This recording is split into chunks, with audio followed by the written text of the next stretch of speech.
top of the dungers to the bottom of the dungers. So what we are going to do is put those together like that. So what I'd like you to do is turn the bib inside out like that, and all of these are going to match up as we do this part. So you could, in fact, if you wanted to, just baste those together.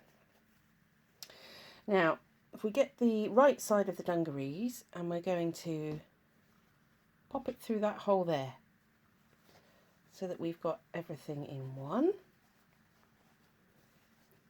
And we're going to line up the back centre with the back centre just by checking our side seams there.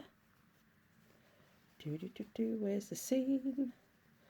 Join the seam so well there that it actually looks like part of the pattern of the fabric. Now, you can do this two ways. You can sew the trousers and the bib together through the lining, in which case you'll have a raw seam there and a raw seam here. Or, if you're feeling extra tidy, just pop the bib down and just sew the corduroy part. Check those seams are open. So in actual fact, I'll pin it the other way. Fiddly blighters. Right, so I bring the machine in, change the camera angle somewhat. Oh, you can all see that. And my bib is tucked back. I'm going to do it the neat way. This does involve some hand sewing, so if you're not a fan, do it the simpler way by going all through all three. And all we're going to do is we're just going to motor around here.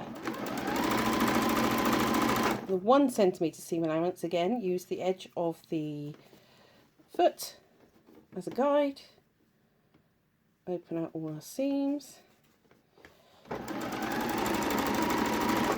Now, depending if you followed the seam allowances correctly, both cutting and stitching, you may need to ease this in slightly. One may be slightly bigger than the other.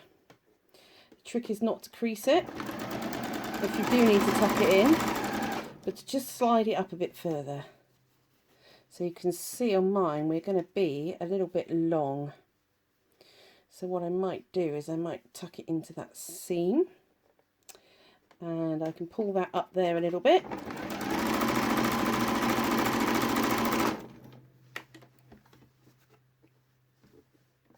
Open out those seams. We're nearly back round. Excellent.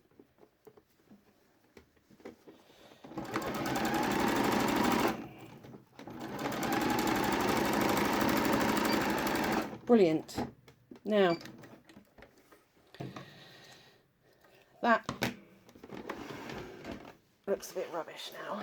So what we're going to do is we're going to pull our bib down so we can see the front. There we go. Look at that. Beautiful. All joined. You'll give yours a good press. Now, if I turn mine all the way out the wrong way, let's just get these legs through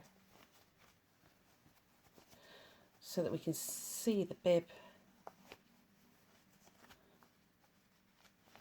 Right, what I'm going to suggest to make this super tidy is bring the bib down here. This is the back. Just make sure everything's nice and straight underneath. What I am suggesting is you press that seam there up,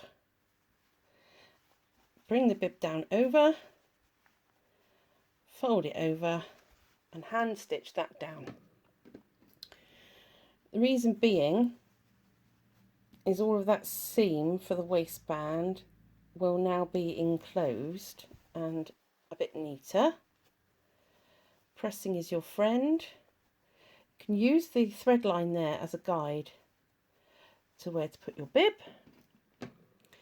If you're familiar with a stitch in a ditch, you could from the other side, using that seam there, you could sew through that seam. In fact, why don't I show you that? You'll be familiar with this method if you've made any of the costumes for Dolly with the hood, where we actually sew through the seam to tidy it. Just pull that one down there. Push the seam up.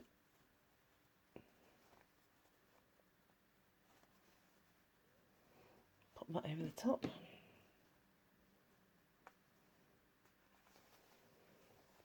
If you're going to do a stitch in the ditch or variation thereof, I would actually suggest that you pin on the opposite side.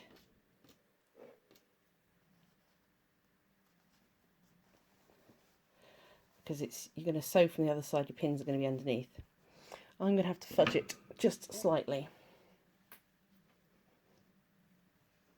because I'd rather you saw where the line was. There we go. So you can see how that would finish it off nicely on the inside. Brilliant. So the last step is our popping it onto Dolly, giving it a good press, popping it onto Dolly. So sew this one either by hand or by machine. I think I will do mine by hand, just because I can get a nice cup of tea and sit in front of the telly and see what the children are up to, etc. See what's going on in the world whilst I give that a little slip stitch. And then I'm going to give everything a press, and we're going to pop our buttons on the front. So our buttons will go exactly where our straps went on the back. So offer the pattern up. Remember, this hasn't got any seam allowance now. So our little button will go there, like that. And our second button will fit like that. Perfect. Let's move on to doing the palette.